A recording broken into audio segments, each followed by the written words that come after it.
ஸ்தோத்திரம். நாம் தொடர்ந்து சில காரியங்களை இந்த சுத்திகரிப்பின் ஆராதனையிலே தியானித்து வந்தோம். உபாகமத்தின் புஸ்தகம் 28ஆம் அதிகாரம் 1-14 வரைக்கும் நாம் வாசிக்கும்போது அதில் இருக்கிற காரியங்களை எல்லாவற்றையும் தியானிக்க முடியாவிட்டாலும், நானே உன் பரிகாரியாகிய கர்த்தர், உன் வியாதியை உன்னை விட்டு விலக்குவேன், நானே உன் பரிகாரியாகிய கர்த்தர் என்கிற அந்த ஒரு பகுதியை மாத்திரம் தியானித்தோம். தேவன் என்ன செய்கிறார்? நமக்கு பரிகாரியாய் வெளிப்படுகிறார். பரிகாரி அப்படின்னு என்ன அர்த்தம்னு பார்த்தோம். எல்லாவற்றுக்கும் ஒரு பரிகாரம் உண்டு. அந்த பரிகார பலியாய் நமக்காக தேவன் வெளிப்பட்டார். கர்த்தருடைய பரிசுத்த நாமத்துக்கு ஸ்தோத்திரம். அவர் என்ன செஞ்சார்? நம்ம வியாதிக்காக அவர் பரிகாரம் பண்ணிட்டார். நம்ம போய் எந்த பூசாரிகிட்டையும் பரிகாரம் பண்ண வேண்டாம். நமக்காக அவர் என்ன பண்ணிட்டாரு? பரிகாரம் பண்ணிட்டார். நமக்காக அவர் ரத்தம் சிந்தினபடினாலே அவர் நம்மை மீட்டுக் கொள்ளுகிற பரிகார பலியாய், கிருபாதார பலியாய் வெளிப்பட்டார் என்று நாம் பார்த்தோம் முதல் நாள் கூட்டத்தில். அதனால தேவன் என்ன செய்தார்? எந்த வியாதியை சுகமாக்குற வியாதி எங்கெல்லாம் வருது? ஒரு மனிதனுக்கு, ஆவிக்குரிய மனிதனுக்கு சரீரத்தில் வியாதி வரலாம், ஆவிக்குரிய வியாதியும் வரலாம். சில நேரம் வியாதி வருது, ஆவிக்குரிய வாழ்க்கையில் வியாதி வந்துடுது. ரெண்டும் ஒரே மாதிரி தான் இருக்கும். சரீரத்தில் வர வியாதியும் ஆவிக்குரிய வியாதியும் ஒரே மாதிரி தான் இருக்கும். அதை தான் பார்த்தோம். கர்த்தருடைய பரிசுத்த நாமத்துக்கு ஸ்தோத்திரம். முதல் நாள் கேன்சர் என்கிற வியாதி எப்படி ஒரு ஆவிக்குரிய மனிதனை பாதிக்கும், இந்த கேன்சர் என்கிற ஆவிக்குரிய கேன்சர் எப்படி பரவும், நம்முடைய ஆவிக்குரிய வாழ்க்கையை அப்படியே தடுத்து நிறுத்தி அழித்து போடுகிற அந்த கேன்சரை நம்ம என்ன செய்ய வேண்டும்? கடிந்து கொள்ள வேண்டும். கள்ள உபதேசங்கள், கள்ள அப்போஸ்தலர்கள், கள்ள ஊழியர்களுக்கு எச்சரிக்கையாக இருக்க வேண்டும் என்று தேவன் நம்மோடு பேசினார். அதுதான் என்னது? கேன்சர். வேற ஒன்றும் இல்லை. இவனையும் அலெக்சாண்டரும் இப்படிப்பட்டவர்கள், அவர்கள் என்ன செய்கிறார்கள்? அரிப்பிளவை போல படருகிறார்கள் என்று வாசித்தோம். இந்த கேன்சர் நீங்கணும்னா நாம் என்ன பண்ணோம்?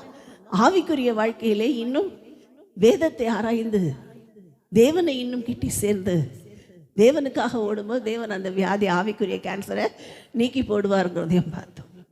ரெண்டாவதாக கர்த்தருடைய பரிசுத்த நாமத்துக்கு ஸ்தோத்திரம். 2ஆம் நாளிலே முடக்குவாதத்தை குறித்து பார்த்தோம்.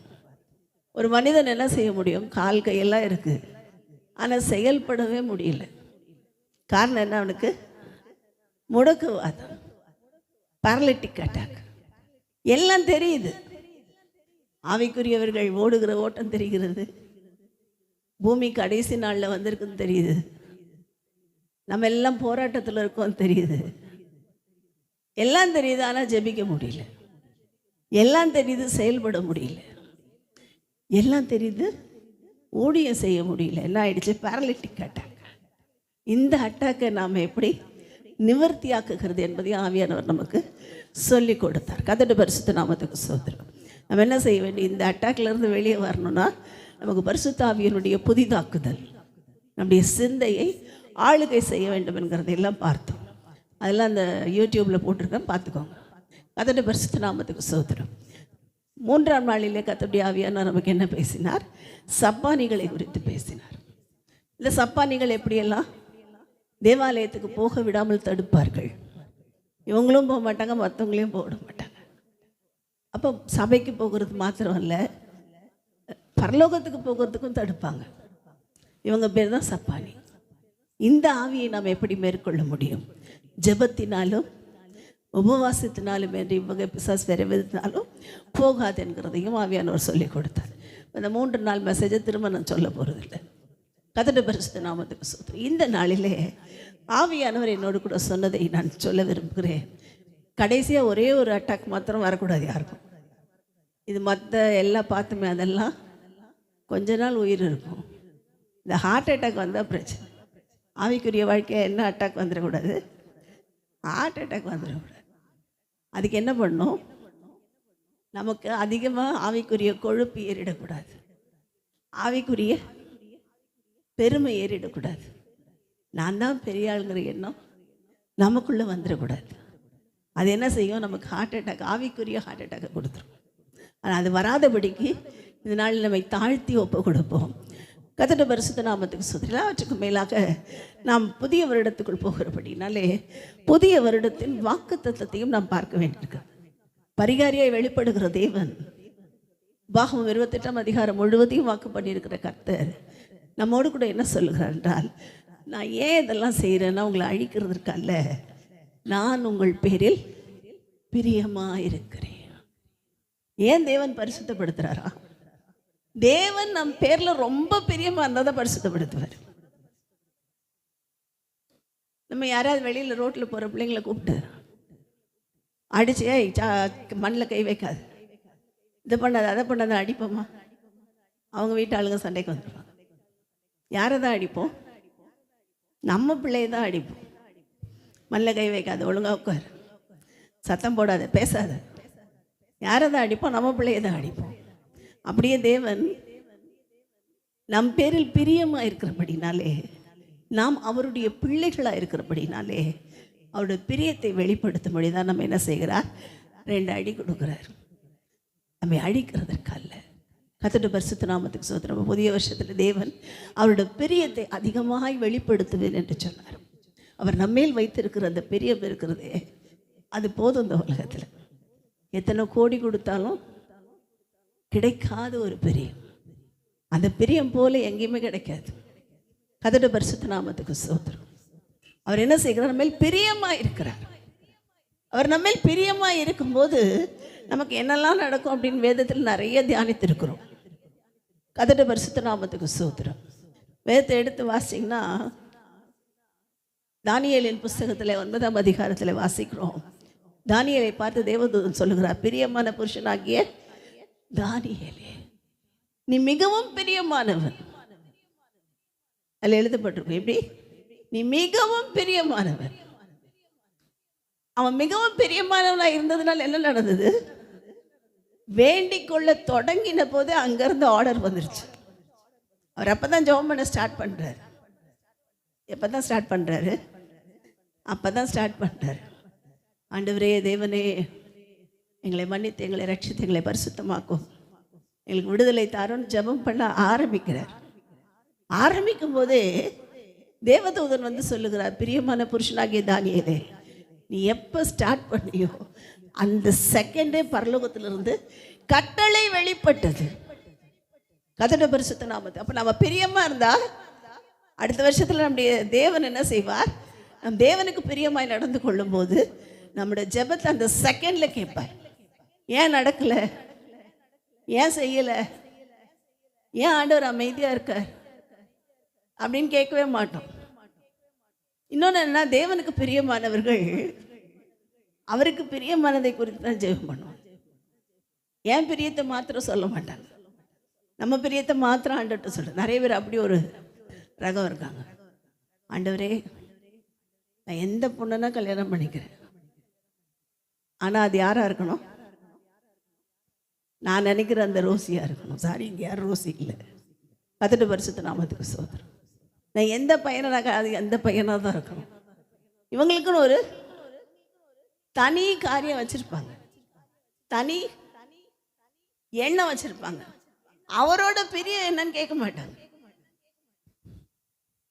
படிக்க வைக்கிறதுலயே அதான், நான் இந்த குரூப் தான் எடுக்க போறேன் ஆண்டவரே, இதுதான் நான் எடுப்பேன்.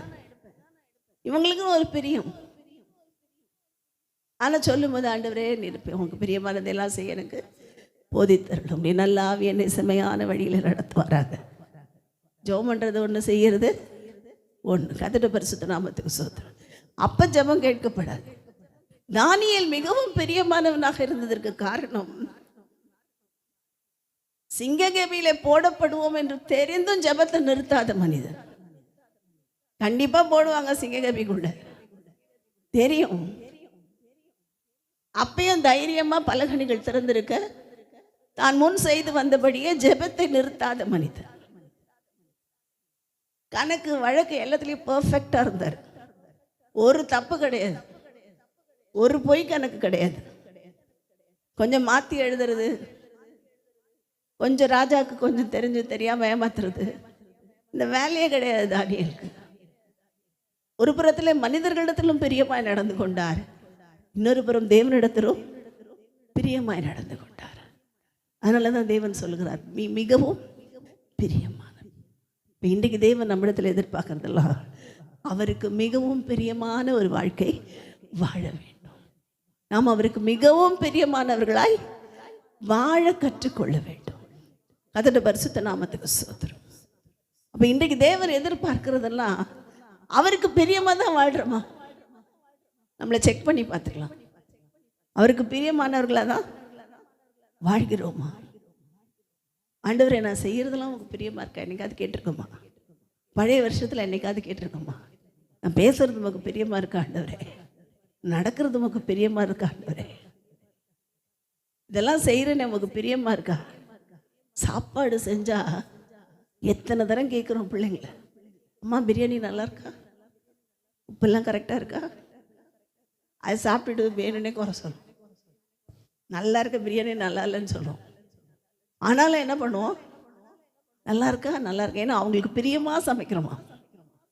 வீட்டில் இருக்க பிள்ளைக்கு பார்த்து பார்த்து சமைக்கிறோம், கணவனுக்கு பார்த்து பார்த்து சமைக்கிறோம், கணவன் மனைவிக்கு பார்த்து பார்த்து எல்லாம் செய்கிறாங்க, பிரியமாக நடந்துக்கிறாங்க. ஆனால் தேவனுக்கு பிரியமாய் நாம் நடந்திருக்கிறோமா? அதோட பரிசுத்த நாமத்துக்கு ஸ்தோத்திரம். இன்னைக்கு ஆராய்ந்து பார்க்க வேண்டியதே அதான். தேவனுக்கு பிரியமாய் நடக்கிறவர்கள் பாக்கியவான்கள். நாம் அவருக்கு பிரியமானதை செய்தால் அவர் தமக்கு பிரியமானதை எல்லாம் செய்வார், நமக்கு பிரியமானதையும் கொடுப்பார். அப்போ அவருக்கு பிரியமாய் நடந்து கொள்ளதுனாலே நம்ம ஒப்பு கொடுப்போம். ரெண்டாவதாக கதட பரிசுத்த நாமத்துக்கு ஸ்தோத்திரம். வேதத்தில் வாசிக்கும் போது எஸ்தரை குறித்து வாசிக்கிறோம். அந்த அம்மாவுக்கு மேலே எல்லா ராஜாவிலிருந்து அங்கிருந்த எல்லாருடைய பிரியமும் எஸ்தர் மேல் இருந்தது என்று வாசிக்கிறோம். அதனால தான் அவங்க ராஜா கேட்குறாரு, எஸ்தர் ராஜாத்தியே, உன் வேண்டுதல் என்ன? உன் மன்றாட்டு என்ன? நீ ராஜ்யத்தில் பாதி கேட்டால் கூட பரவாயில்ல, நான் கொடுத்துட்றேன். கதட பரிசுத்த நாமத்துக்கு ஸ்தோத்திரம். நீ எவ்வளோ கேட்டாலும் நான் கொடுக்குறேன் என்று சொல்லி என்ன செய்தார்? வாக்கு பண்ணினார். ஏன்னா எஸ்தர் ராஜாத்தி அவ்வளோ பிரியமாய் நடந்து கொண்டார்கள். ராஜ சமூகத்தில், தேவ சமூகத்தில், எல்லா இடத்திலும் பிரியமாய் நடந்ததுனாலே தேவனுடைய பிரியம் அவங்க மேலே இருந்தது இல்லாமல் அவர்களை கொண்டு கர்த்தர் என்ன செய்தார்? அற்புதங்களை செய்தார். ராணியாகிறதுக்காக செய்தது மாத்திரம் அற்புதம் இல்லை, அதுக்கு பிற்பாடு யூதர்கள் ஒவ்வொருவரையும் விடுதலை ஆக்கியிருந்த ஒரு பெரிய அற்புதமாக இருந்தது. கர்த்தருடைய பரிசுத்த நாமத்துக்கு ஸ்தோத்திரம். தேவ சந்ததி பாதுகாக்கப்பட்டது ஒரு பெரிய அற்புதம். கர்த்தர் என்ன செய்தார்? அந்த இடத்துல யூதா கோத்திரத்தை பாதுகாத்தார். தேசம் முழுவதிலும் தேவ பிள்ளைகளை பாதுகாத்தார். காரணம் என்ன? இவங்க ஒருத்தர் பிரியமா இருந்ததுனால. இவங்க பிரியமா தான் இருந்தாங்களா? நீங்க செக் பண்ணி பார்த்தீங்கன்னா தெரியும். போய் கொஞ்ச நாள் தான் ஆச்சு, இவங்க கூட யாரையும் கூட்டு போல, தனியாக தான் போனாங்க எஸ்தர். இப்போ ஜெபம் பண்ணதுக்கு பார்த்தீங்கன்னா எஸ்தரும் அவளுடைய தாதிமார்களும் பணிப்பெண்கள் எல்லாம் கூட சேர்ந்துக்கிட்டாங்க. இப்போ எத்தனை பேருக்கு ஆண்டவர் சொல்லியிருப்பாங்க? யூதா கோத்திரத்து தேவனை குறித்து எத்தனை பேருக்கு சொல்லியிருப்பாங்க? கூட வேலை பார்க்குறவங்களுக்கெல்லாம் சொல்லிட்டாங்க, கூட அவங்களுக்கு பணிவிடை செய்தவர்களுக்கெல்லாம் சொல்லிட்டாங்க. தாதிமாருக்கெல்லாம், தாதிமார்னா ரொம்ப ஃப்ரெண்ட்ஸ், ரொம்ப க்ளோஸ் ஃப்ரெண்ட்ஸ், அவங்களுக்கெல்லாம் சொல்லிட்டாங்க. இவங்களுக்கெல்லாம் தேவனே தெரியாது, இவங்களுக்கெல்லாம் சொல்லிட்டாங்க, அவர் தான் தேவன், அவர் தான் தேவன் என்று. கர்த்தருடைய பரிசுத்த நாமத்துக்கு ஸ்தோத்திரம். எத்தனை பிரியமா எஸ்தர் நடந்திருந்தால் அவங்களுடைய ராஜாங்கம் பாதுகாக்கப்பட்டிருக்கும். எஸ்தர் ராஜாத்தி அகாஸ்வேரு ராஜ்யத்தை பாதுகாத்தது மாத்திரமல்ல, தேவ ராஜ்யத்தை கட்டும்படி அவர்கள் என்ன செய்தார்கள்? கிரியை செய்தார்கள். பிற்பாடு பின் வருகிற காலங்களிலே அர்த்தசஷ்டா என்கிற எஸ்தருடைய மகன் என்று சொல்லப்படுகிறது. அது வளர்ப்பு மகனா எஸ்தருடைய பெற்ற மகனான்னு தெரியாது.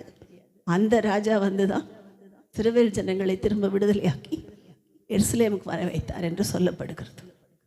இப்போ எந்த அளவுக்கு சரித்திரத்தில் தேவன் ஒரு மனிதன் பிரியமாய் நடந்தால் அவன் எத்தனையோ வருடங்களுக்கு, நூற்றுக்கணக்கான ஆயிரக்கணக்கான வருடங்களுக்கு அவனையும் அவனோட சந்ததியையும் ஆசீர்வதிக்கிறார். நாம் கால்குலேட் பண்ணுறோம், இப்படி இருந்தால் நல்லாயிருக்கும், அப்படி இருந்தால் நல்லாயிருக்கும், என் பிள்ளை டாக்டரானா நல்லாயிருக்கும், என் பிள்ளை என்ஜினியரானா நல்லாயிருக்கும். அவர் கால்குலேட் பண்ணுறதெல்லாம் அவருக்கு பிரியமாக இருந்தால் போதும். அவர் என்ன வாக்கணுமோ அவர் ஆக்கிக்குவார், எப்படி வைக்கணுமோ அவர் வைப்பார்.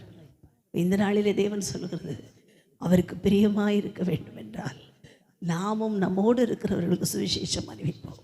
அவருக்கு நாம் பிரியமாக இருக்க வேண்டும் என்றால் உபவாசத்தை செபிப்போம். அவருக்கு பிரியமாக இருந்து என்ன செய்வோம்? அவருடைய ராஜ்யத்தை கட்டுவோம். கர்த்தருடைய பரிசுத்த நாமத்துக்கு ஸ்தோத்திரம். அது மாத்திரமல்ல, அவருக்கு பிரியமான அநேகர் உண்டு. அப்போஸ்தலனாகிய பவுலை குறித்து வாசிக்கிறோம். கர்த்தருடைய பரிசுத்த நாமத்துக்கு ஸ்தோத்திரம். அப்போஸ்தலனாகிய பவுல் தன்னை குறித்து அவர் சாட்சி சொல்லும்போது சொல்லுகிறார், என்னை ஆட்கொண்டவர், என்னை தெரிந்தெடுத்தவர், என்னை பிரித்து எடுத்தவர் என்று அவரை குறித்து சாட்சி சொல்லும்போது பவுல் எப்படி இருந்தார்? தேவனுக்கு மிகவும் பிரியமாய் நடந்து கொண்டார். முதல்ல எதிரியாக இருந்தவர் தான், ஆனால் தேவனை ஏற்றுக்கொண்ட பிற்பாடு தேவனுக்கு உண்மை உள்ளவராய், தேவனை துதிக்கிறவராய், தேவநாமத்தை மகிமைப்படுத்துகிற ஒரு மனுஷனாய் வாழ்த்ததாக சரித்திரம் சொல்லுகிறது. அது நிமித்தம் அவர் மூலமாய் இன்றைக்கு அவர் எழுதின அந்த நிருபங்களை நாம் வாசிக்கிறோம். நமக்கு இல்லைன்னா பைபிளே தெரியாது, பைபிள்ன்றதே கிடையாது. அவர் எழுதுகிற புக்கில் அநேக நிருபங்களில் தான் இன்றைக்கி நாம் நிறைய தெரிஞ்சுக்கிறோம். இயேசு கிறிஸ்தனுடைய பிறப்பு காலத்தில் அவருக்கு பிற்பாடு நடந்த ஊழியங்கள், சபை, எல்லாவற்றை குறித்து எதில் தான் தெரிஞ்சுக்கிறோம்? இவர் எழுதின நிருபங்கள் தான் முக்கால்வாசி. மற்றவங்கெல்லாம் கம்மியாக தான் எழுதியிருப்பாங்க. பேதுரு கம்மியாக எழுதியிருப்பார், யூதா ஒரே ஒரு நிருபம் எழுதியிருப்பார், யோவான் கொஞ்சம் கம்மியாக எழுதியிருப்பார். நிறைய எழுதினவர் யார்? பவுல் அப்போஸ்தலர். ரோமர், கொரிந்து, கர்த்தருடைய பரிசுத்த நாமத்துக்கு ஸ்தோத்திரம், கலாத்தியர், கொலோசியர், எபேசியர், பிலிப்பியர், தீமோத்தேயு, தீத்து எல்லாம் இவர் தான் எழுதினார். அப்போஸ்தலனாகிய பவுல் எழுதின நிருபங்கள். இத்தனை நிருபம் ஒரு பிரியமாய் நடந்தது நிமித்தம் அவரோட வாழ்க்கை 1000 வருஷங்களுக்கு மேலாக ஆசீர்வதிக்கப்பட்டது. அந்த பவுலை எல்லாம் மறந்துட்டாங்க, எல்லாம் கைவிட்டுட்டாங்க. கல்லெறிந்து தூக்கி போட்டு மறிச்சு போயிட்டார் நினச்சிட்டு போயிட்டாங்க. யாருமே இல்லை. ராஜா போயிட்டு பிள்ளை மாதிரி வளர்ந்தவர் கல்லெறிந்து கொண்டு போய் வெளியே போட்டு போயிட்டாங்க. யாரும் இல்லை. அவர் எப்படி யோசிச்சிருப்பார்? அதோட பரிசுத்த நாமத்துக்கு ஸ்தோத்திரம். ஏன்னா மறிச்சிட்டாருன்றதுனால தான் தூக்கி போட்டாங்க. தேவன் வந்தார், நின்றார், அவரை திரும்ப உயிரோடு எழுப்பினார். நீ இன்னும் எழுத வேண்டிய நிருபம்லாம் இருக்குது, செய்ய வேண்டிய ஊழியெல்லாம் இருக்குது, எழுந்து போ அப்படின்ட்டார். எழுந்தார், நின்றார், நடந்தார். திரும்ப என்ன செய்தார்? நகரத்துக்குள் பிரவேசித்து தேவநாமத்தை அறிக்கையிட்டார். கர்த்தருடைய பரிசுத்த நாமத்துக்கு ஸ்தோத்திரம். தேவனை குறித்து என்ன செய்தார்? எழுதினார். அப்போ இன்றைக்கும் நம்ம வாழ்க்கை கூட அவ்வளோதான். This is the end point அப்படின்னு நினைப்போம். இதான் முடிஞ்சு போச்சு, இருக்கிறத பார்த்தா போடாது இனிமே. கொஞ்சம் தான். நிறைய பேர் நினச்சிருப்பீங்க, இந்த வருஷம் ஆரம்பிக்கும் போது நிறைய பேர் நினச்சிருப்போம், இந்த வருஷத்தோடு அவ்வளோதான். நமக்கு தேவன் இந்த வருஷத்தை முடிக்க வைத்தார். அடுத்த வருஷத்தோடு அவ்வளோதான் நினைப்போம். ஆனால் தேவ சித்தமானால், தேவனுக்கு பிரியமானால் அடுத்த வருஷம் முழுவதையும் நம்மை பாதுகாத்து நடத்துவார். கர்த்தருடைய பரிசுத்த நாமத்துக்கு ஸ்தோத்திரம். அவராலே செய்யக்கூடாத அதிசயம் 1000 வருஷங்களுக்கு மேலாக ஒரு மனிதன் எழுதுகிற நிருபங்களை யாருமே வாசிச்சதில்லை. யாராவது ஒரு லெட்டரை எடுத்து வாசிக்கிட்டே இருப்பாங்களா? இவர் எழுதின நிருபங்களை இன்றைக்கும் வாசித்து கொண்டிருக்கிறோம். கர்த்தருடைய பரிசுத்த நாமத்துக்கு ஸ்தோத்திரம். அப்போ தேவன் பிரியமாக இருக்கிற ஜனங்கள் பாக்கியவான்கள். தேவன் பிரியப்படும்படி வாழ்கிறவர்கள் அதிக பாக்கியவான்கள். இன்னைக்கு ஆண்டவரிடத்தில் கேட்ப, ஆண்டவரே உம்முடைய பிரியம் என் மேல் இருப்பதாக. அவருக்கு பிரியமான நடக்கிறதுக்கு என்னென்ன செய்யணும்னு செக் பண்ணுங்க. அடுத்த வருஷம் யோசித்து ஜெபம் பண்ணி செயல்படுங்க. எடுத்தோம் கடகடன்னு எடுத்தோம் கவுத்தோம் செய்யாமல் பிரியமாக இருக்குதான்னு கேட்டு ஜெபம் பண்ணி செய்யுங்க. கர்த்தர் என்ன செய்வார்? அந்த பிரியமான நேச கர்த்தர் நம்ம மத்தியில் வந்து நம்மோடு கூட பேசுவார். ஏசாயா 62 வாசிக்கிறோம். இதை மாத்திரம் அடுத்த வருஷம் வாக்குத்தத்தமாய் நல்லா நோட் பண்ணிட்டு வாசிங்க. 62ஆம் அதிகாரம் 2ஆம் வசனம்.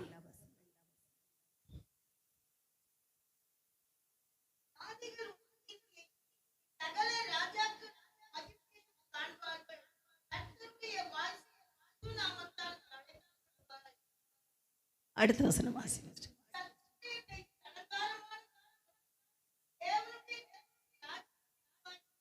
ஆமென். உன் கர்த்தருடைய கையில் அலங்காரமான கிரீடமும் ராஜமுடியுமாயிருப்பாய். காரணம் என்ன? கர்த்தருடைய பிரியம் அந்த தேசத்தில் இருந்தது. வாசிங்க ஸ்டேர் நாமம் எப்சிபா என்றும்.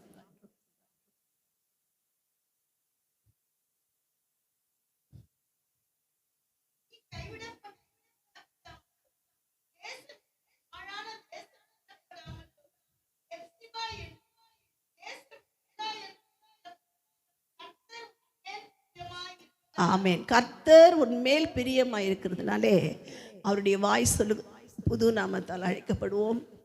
அது மாத்திரம் அவனோட கரத்தில் அலங்காரமான கிரீடமும் ராஜமுடியுமாய் இருக்க தேவன் நமக்கு கிருபை தருவாராக. அவருக்கு பிரியமானதை செய்வோம். கர்த்தர் பெரிய காரியங்களை செய்வோம். ஆமென்.